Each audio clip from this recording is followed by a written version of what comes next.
Good morning, colleagues. Welcome to our sixth Open Access Week celebrations at the UFS. I would like to take this time to welcome everyone to our session.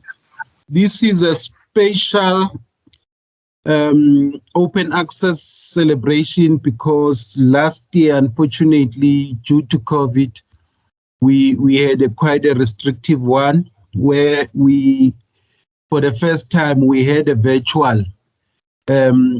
complete virtual open access week celebration.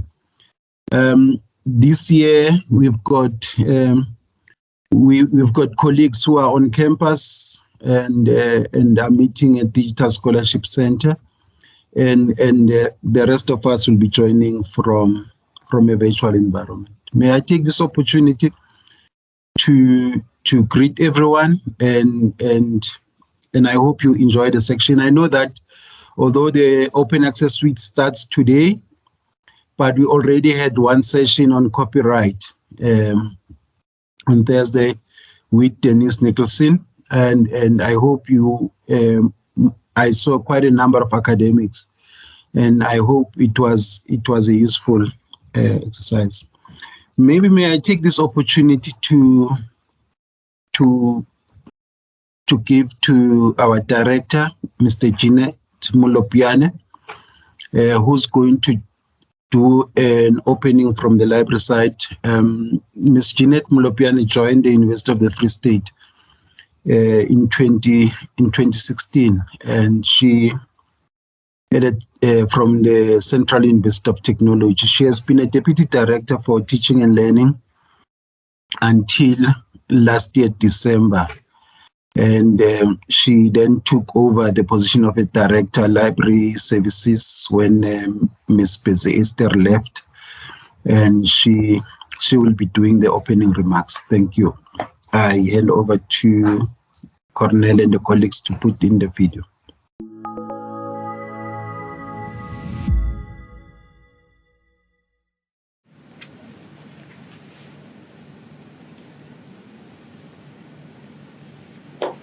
Good afternoon, Kosis.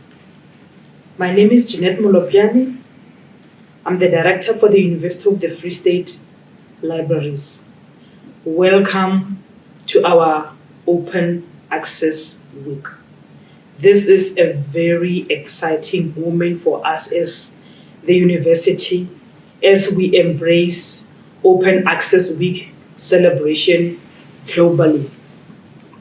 For us, Open Access Week is so important because it is for the bigger picture.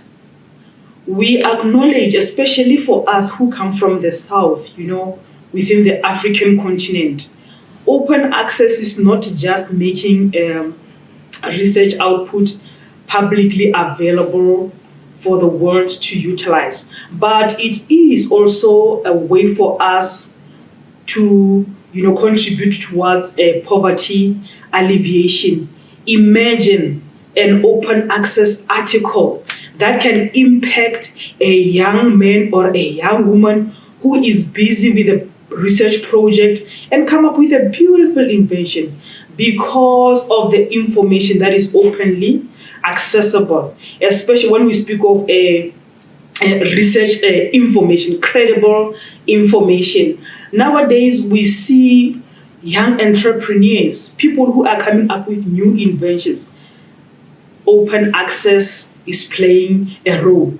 And for us as the University of the Free State Libraries, it is so important in the sense that our community, students who don't have access to a lot of information resources, are able to also explore open access information resources that are there. And then one other interesting point that I want to mention is that as the University of the Free State Libraries, we have also introduced an open access research fund. The fund is meant to support our academics, researchers, and scholars to publish in open access journals. It is important for us as the university because we are focused on publicity and impact. So like I mentioned earlier that, our impact is to change lives, is to contribute towards a social justice. So that is critical for us as a university library. We also have on our link to e-resources, we have links to open access resources so that our students do not even have to struggle and go or through the internet. We have linked it seamlessly on our databases so that our students can get a quality research open access information. We are very excited as the university to see open access within the university community growing, the interest and the uptake and the encouragement, especially starting from the office of the Vice Chancellor and our line manager, Professor Qhobela. So this is really a milestone for us as the University of the Free State Libraries. We have a highly committed team in the library, a highly passionate and advocates to open access. When they go to faculties, they market open access. We also have a open educational resources. Those are really meant to make as part of open access movement, to make sure that, even, I don't like to use the word poor, but I would use the word underprivileged. Even those students who come from our underprivileged community have access to quality, and I mean high quality access to information that is going to uplift their livelihoods, not only their livelihoods, their families, and their immediate community. So it is important for us that when we, as the University of the Free State, look at our students, we look at people who are going to contribute immensely to their lives, their families, their community, and the country at large, so that our economy can grow. So one can really see the bigger picture of why do we really advocate for open access information. So that is the bigger picture. As we move forward, let us hold hands and broaden this movement of ensuring that our information resources are available widely and can be used so that lives can be impacted and lives can be changed. So we are contributing not only for our university, but we are contributing to the Free State region because we are in the central region, and we are also contributing to the country at large, so that at the end of the day, our impact and visibility is out there for the world to see, and also for the Free State region to be noticed that really it is contributing towards open access. Welcome again to the Open Access Week. Make sure that you enjoy yourselves. Visit our library website and explore the open access resources that are there. And then in that sense, make sure that you grow yourself. It doesn't matter you are a student or a member of the community. You'll see links to our open access resources. Thank you very much.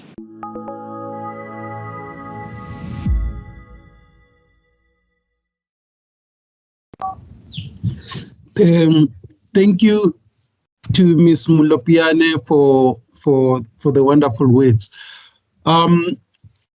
Colleagues, you would realize that at the University of the Free State, the way we have over the years structured our Open Access Week celebration, it has centered around building capacity, creating awareness around open access and open science in general. When we started with this process, with the celebrations, we structured celebration in 2015. The important factor that we theme that we concentrated was on creating awareness amongst academics and researchers in terms of open access publishing, including the launch of our institutional repository, Scopus Scholar. And at the time, there was a very minor uptake in terms of publishing in open access. If one has to use a percentage, it was less than 5% or around there. In 2017, we then introduced the concept. We created awareness around the issue of open data, and those colleagues who were there would remember we had on our midst, we invited Teresa, which is one of the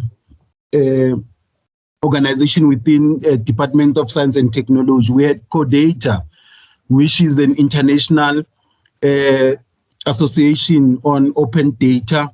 We had our South African NEDIC, which is the community of practice for open data, and we had an executive director from NRF who was sharing with us the issue around open data and the statement on open access. And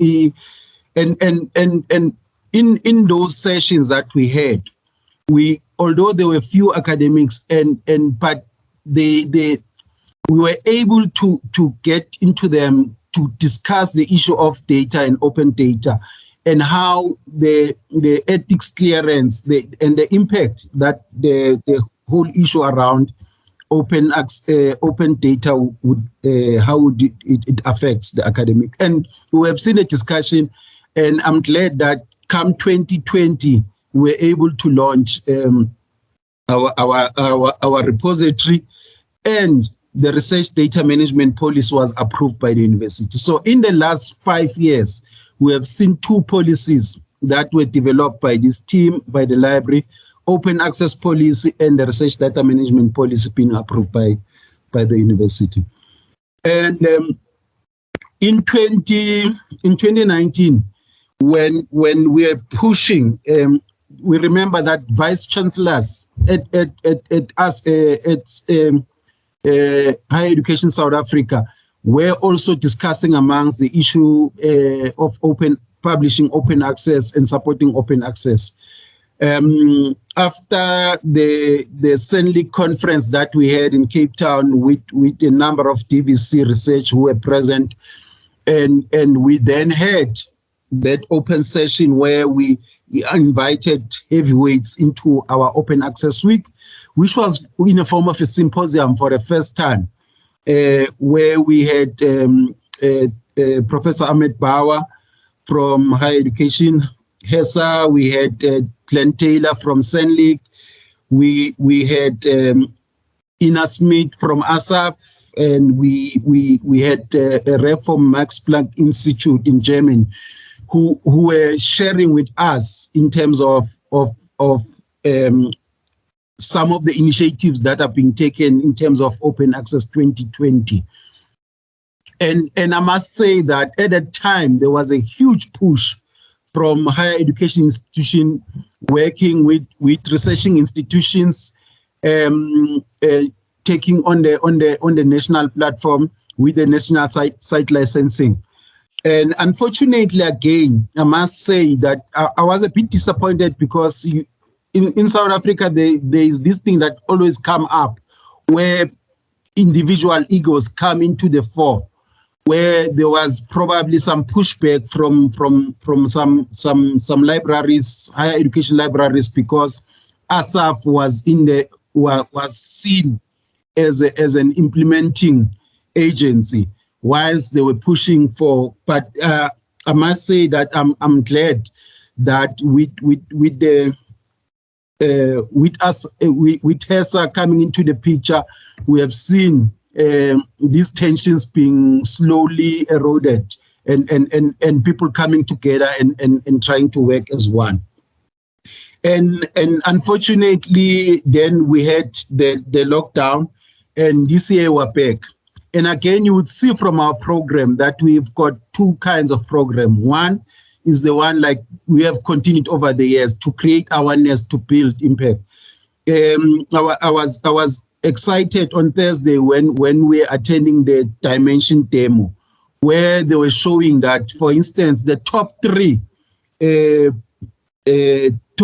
research outputs from the University of Free State in terms of the SDGs were it was coming from health sciences, education, and NAS, and in health sciences, University of Free State was publishing about 51% on open access. So on all of those outputs, which was the top, we were ranked number one in terms of SDGs, health sciences. We are publishing 51% in open access, and in education, it was hovering around 48%, and in NAS, obviously, there's still a lot of work that needs to be done. It was around 37%.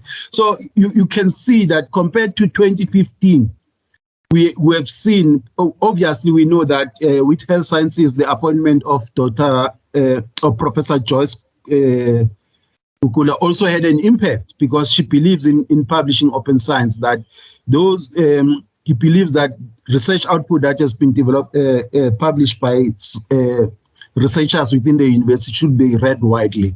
And now with the pandemic, the idea is that information should reach everyone across the world much quicker.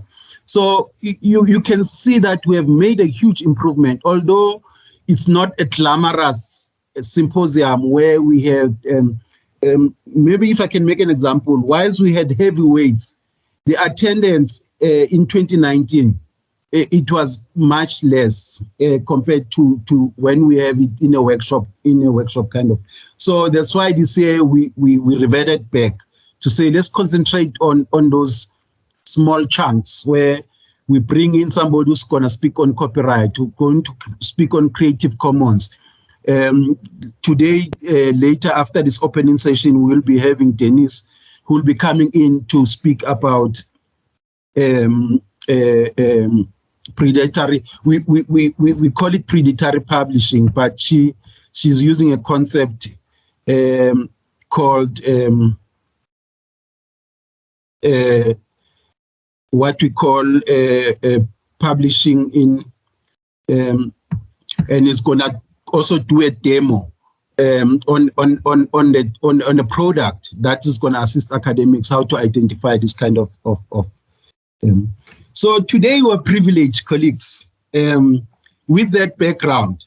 In a way, I was also trying to tell Dr. Qhobela where we are as the University of the Free State in terms of our open access initiatives.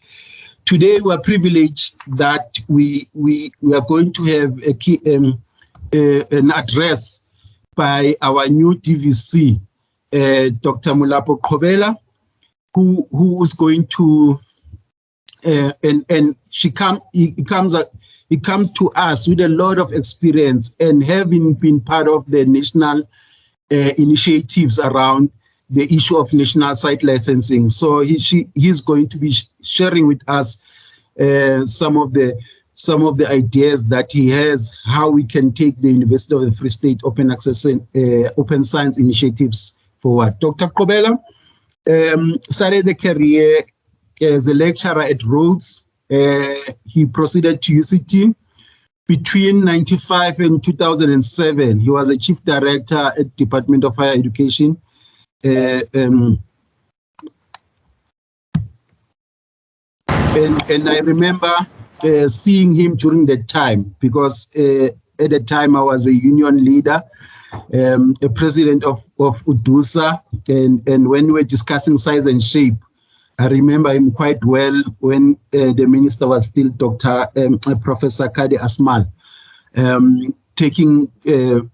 being involved in that process of resizing and reshaping the higher education. And in between 2000 and 2009, he was a DDG in higher education, when obviously, and then in between 2010 and 11, he was the Deputy Director General in the Department of Science and Technology. And then in the next 4 years, he was with UNISA as a similar position to the one that currently he is currently occupying here at the University of Free State Institutional Development. And recently, before he joined us, he was with NRF as the CEO of the National Research. So as you can see, he is the most relevant person to address us today. With these few words, I would like to say welcome, Dr. Qhobela, and we look forward to hear what message do we have for the University of the Free State Open Science. Thank you.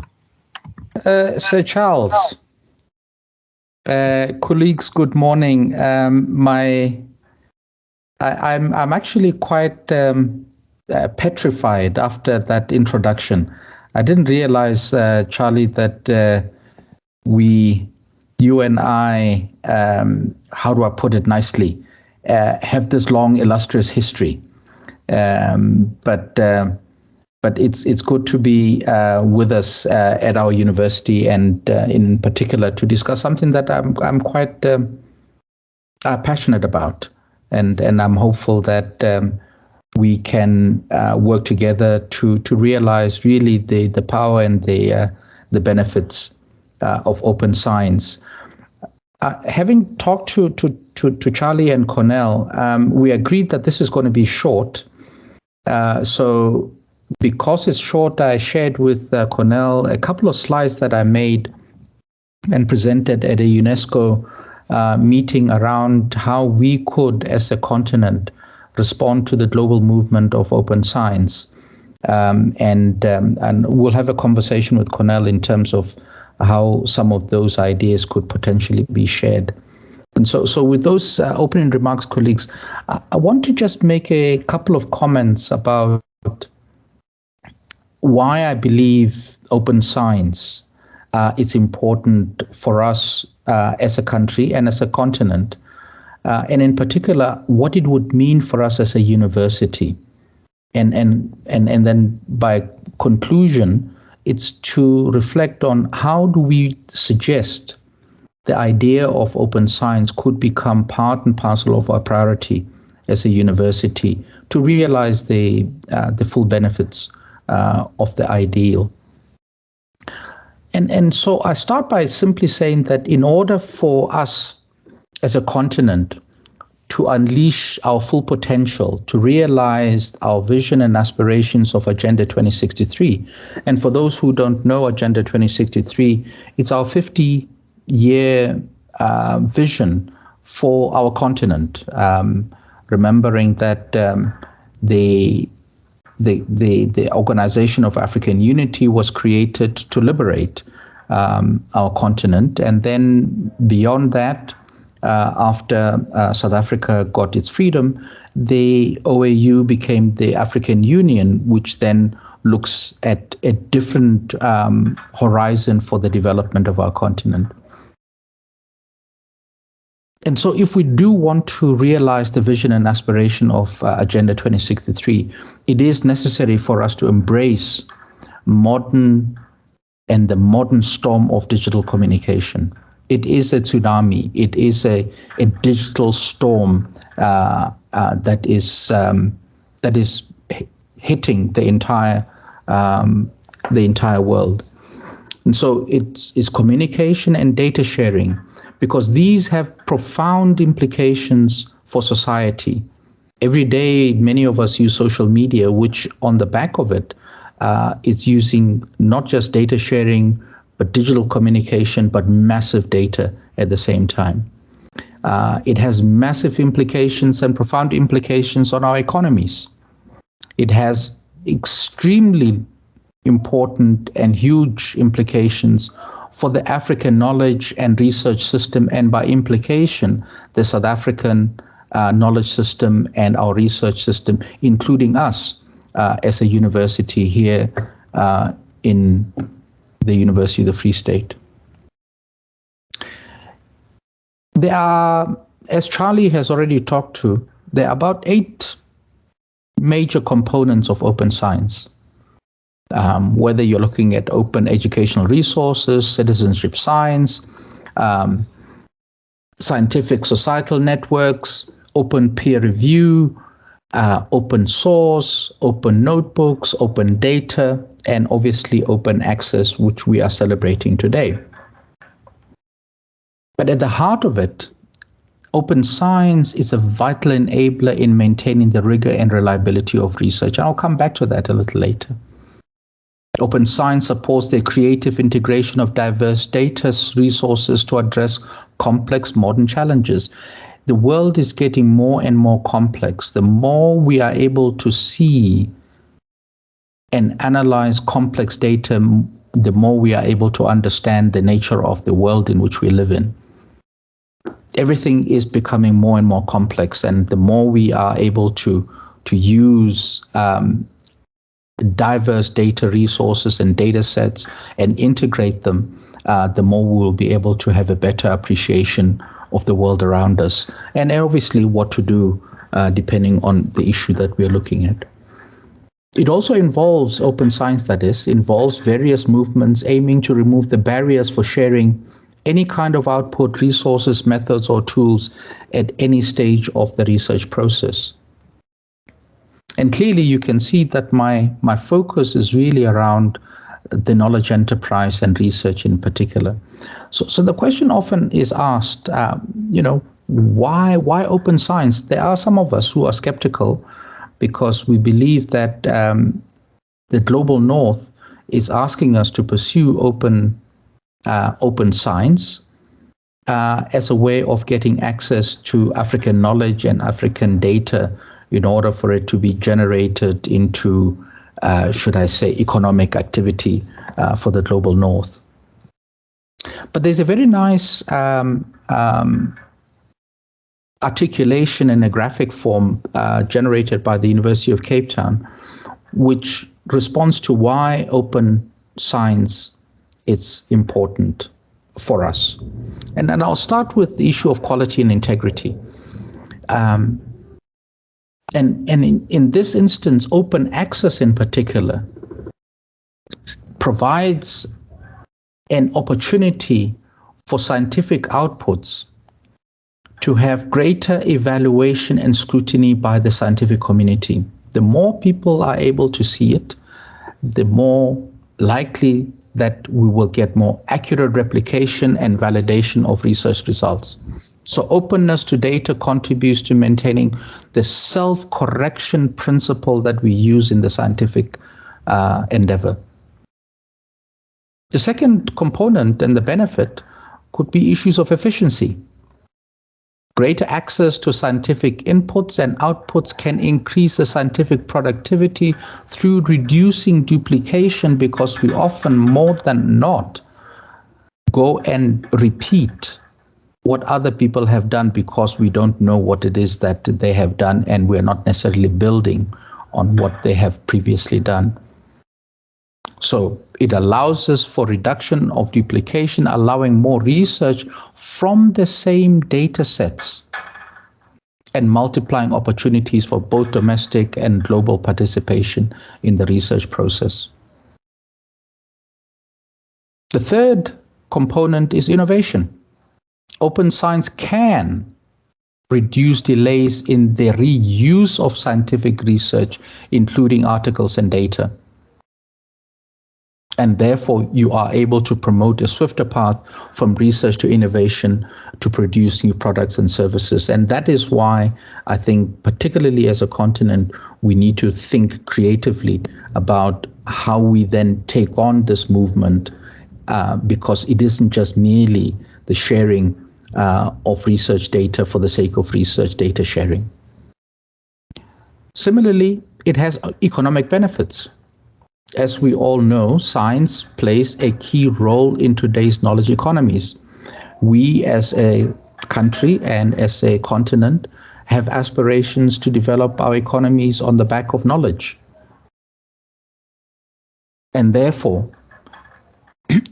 increased access to research results, including data, can have positive impact, not only on scientific systems, but obviously on the innovation that I previously talked about.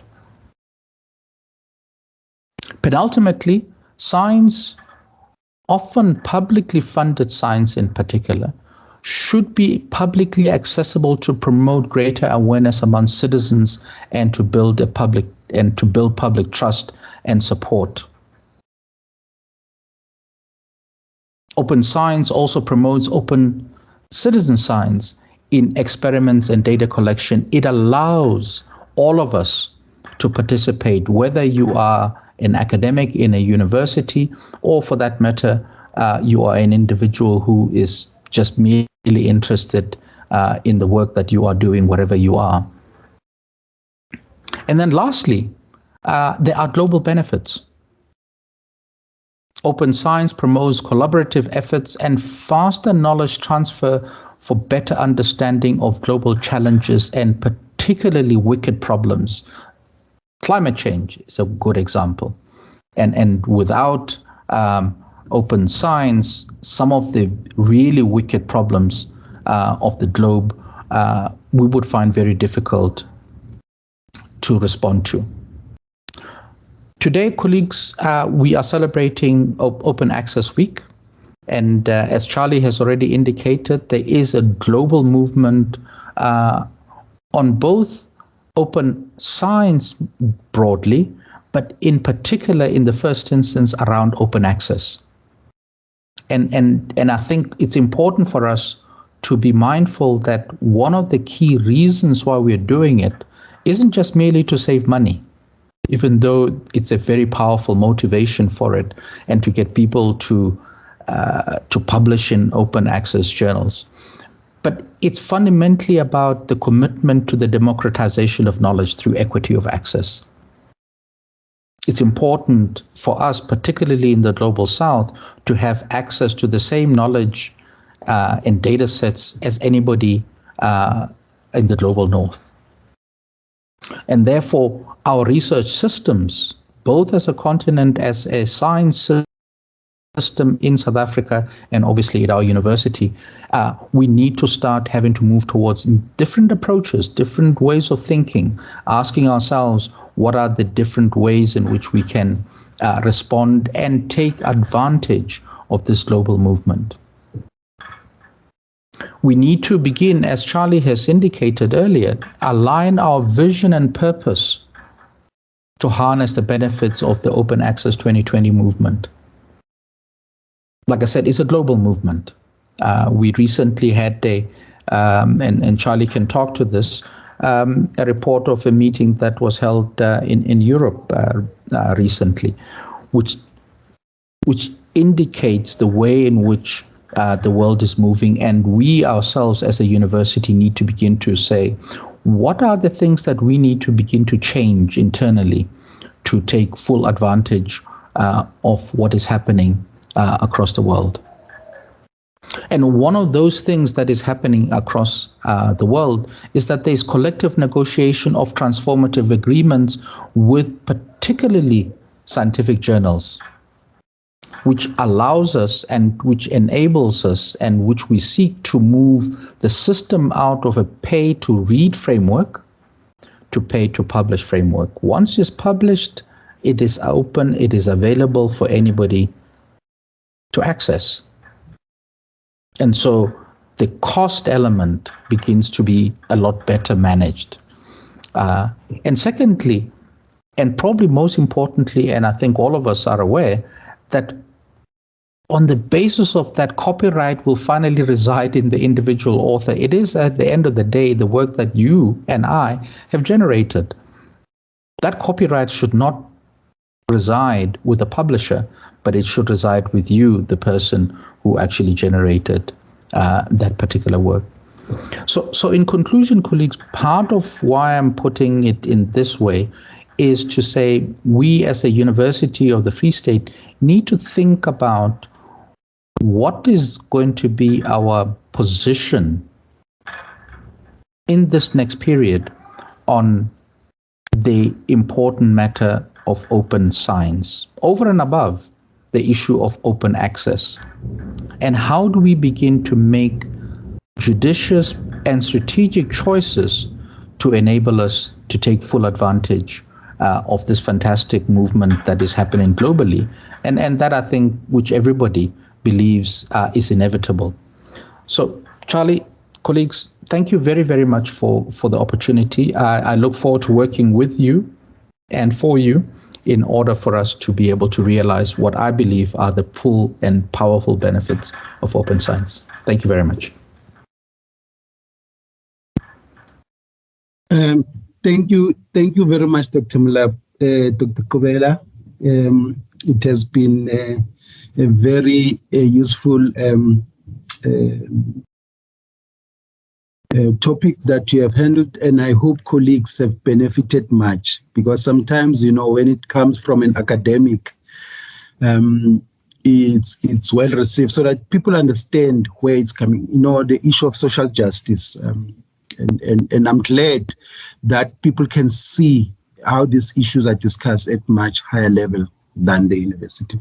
Thank you very much, Dr. Qhobela, for your opening remarks. And obviously, I am so excited to have somebody who shares the same views we share as in my unit in the library, and obviously now I know I've got a much stronger advocate within Rectorate who'll be able to share our ideas. And obviously, when we want to somebody who's going to speak on our behalf, we know now we've got two DVCs who'll be pushing our agenda of open science within the Rectorate. Thank you very much. And